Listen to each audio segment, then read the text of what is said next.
l'association m'a aidé dans un moment de ma vie, en tout cas, où j'avais besoin d'aide. J'avais quasiment plus de logement, j'allais finir à la rue et tant un soutien en tout cas matériel, un soutien financier, mais surtout un soutien moral.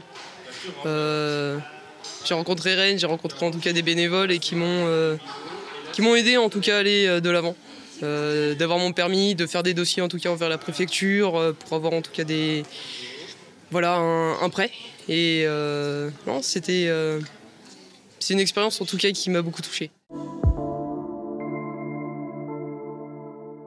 C'est une journée que l'on veut festive pour retracer l'histoire de l'association La Grande Famille. C'est l'occasion pour nous aujourd'hui de faire connaître l'association et de réunir les adhérents, anciens adhérents de cette association et aussi tous les partenaires, tous ceux qui œuvrent autour de la protection de l'enfance. C'est important, 80 ans pour une association, c'est rare. On a plutôt les 40 ans, les 30 ans, etc. 80 ans, ça représente quand même une tranche d'histoire importante, à la fois pour l'association, mais dans son inscription dans l'histoire de la protection de l'enfance dans ce pays. 1945, voilà, c'est la fin de la guerre, c'est le Conseil national de la résistance qui instaure de nouveaux droits pour les personnes les plus vulnérables dans la société, la sécurité sociale, mais aussi les ADPAP. Voilà.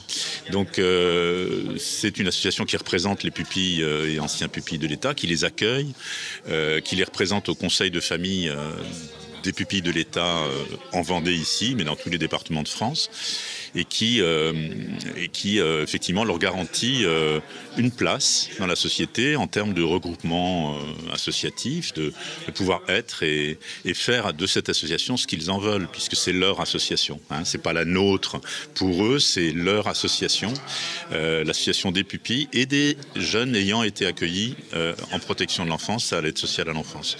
Ou d'ailleurs, depuis peu, également à la protection judiciaire de la jeunesse, puisque nous avons signé une convention avec la direction territoriale de la protection judiciaire de la jeunesse.